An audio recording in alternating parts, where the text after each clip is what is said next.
भैया बहनों नमः संस्कृताय। हम लोग प्रथम पाठ का अध्ययन कर रहे थे, लक्ष्य भेद परीक्षा। इसके 9 श्लोकों को हम लोगों ने पढ़ा था। आइए हम लोग 10वें श्लोक को पढ़ें और आगे समझने का प्रयास करें। आपके ध्यान में होगा कि हम लोग लक्ष्य भेद परीक्षा पाठ को पढ़ रहे हैं, जिसमें आचार्य द्रोण पांडव और कौरव पुत्रों को, जिनको उन्होंने शस्त्र और शास्त्र की विद्या प्रदान की है, उनकी परीक्षा लेना चाहते हैं, जानना चाहते हैं कि उन्होंने कितना सीखा और वे कितने निपुण हुए। इस उद्देश्य से वे परीक्षा का कार्य संपन्न करा रहे हैं।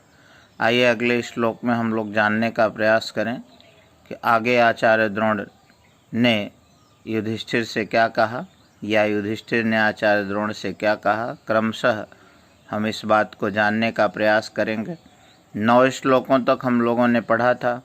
10वां श्लोक आपको दिखाई पड़ रहा होगा, तो 10वें श्लोक पर ध्यान दें। तम उवाच स कौन्तेयः पश्यामेनं वनस्पतिं भवन्तं च तथा भ्रातॄन् भाषं चेति पुनः पुनः। 9वें श्लोक में जब आचार्य द्रोण ने यह कहा था कि ए युधिष्ठिर, आप बताओ कि आपको क्या क्या दिखाई दे रहा है, तो 10वें श्लोक में युधिष्ठिर उत्तर दे रहे हैं तम उवाच स कौन्तेय। तम माने उससे यानी आचार्य द्रोण से। उवाच माने बोले, सा माने वह कौन्तेय यानी कुंती पुत्र युधिष्ठिर। पश्याम एनम वनस्पतिम, पश्यामि माने देखता हूँ, एनम माने इस, वनस्पतिम माने वृक्ष को। तम उवाच स कौन्तेयः पश्यामेनं वनस्पतिम्, युधिष्ठिर ने आचार्य द्रोण से कहा, मैं इस वृक्ष को देख रहा हूँ। भवन्तं च, और आपको देख रहा हूँ। तथा भ्रातॄन्, भाइयों को देख रहा हूँ। भासं चेत पुनः पुनः, और इस गिद्ध को बार बार देख रहा हूँ। पुनः एक बार इसका अर्थ करेंगे। तम उवाच स कौन्तेयं पश्यामेनं वनस्पतिं भवन्तः च तथा भ्रातॄन् भासं चेत पुनः पुनः। युधिष्ठिर आचार्य द्रोण से बोले कि मैं इस वृक्ष को देख रहा हूँ, आपको देख रहा हूँ, भाइयों को देख रहा हूँ, और इस गिद्ध को बार बार देख रहा हूँ। ध्यान दें अगले श्लोक को।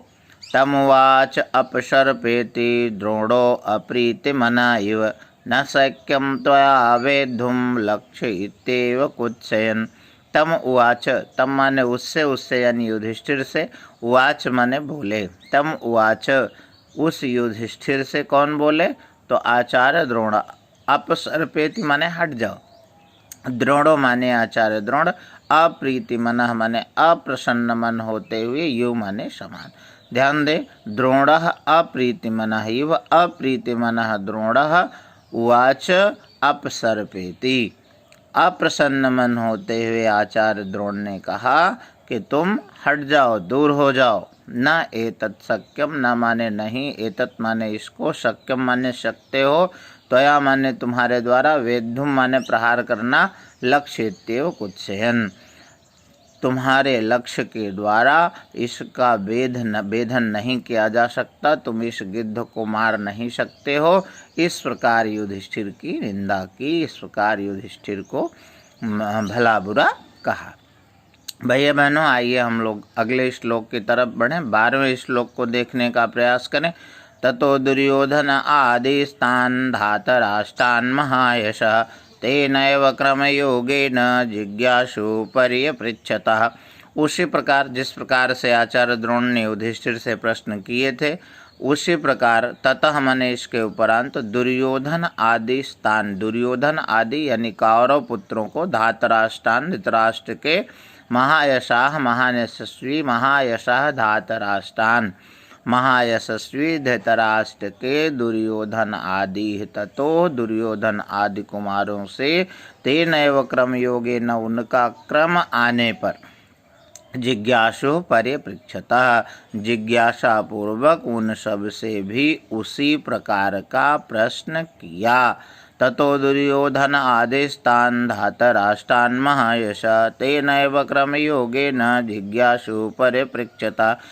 इसके बाद उस आचार्य द्रोण ने महान यशस्वी धृतराष्ट्र के दुर्योधन आदि पुत्रों से भी उनका क्रम आने पर जिज्ञासा पूर्वक उसी प्रकार का प्रश्न किया। भैया बहनों, आज के लिए बस इतना ही। पुनः अगले वीडियो में हम लोग अगले 13वें श्लोक को पढ़ेंगे। तब तक के लिए नमः संस्कृताय।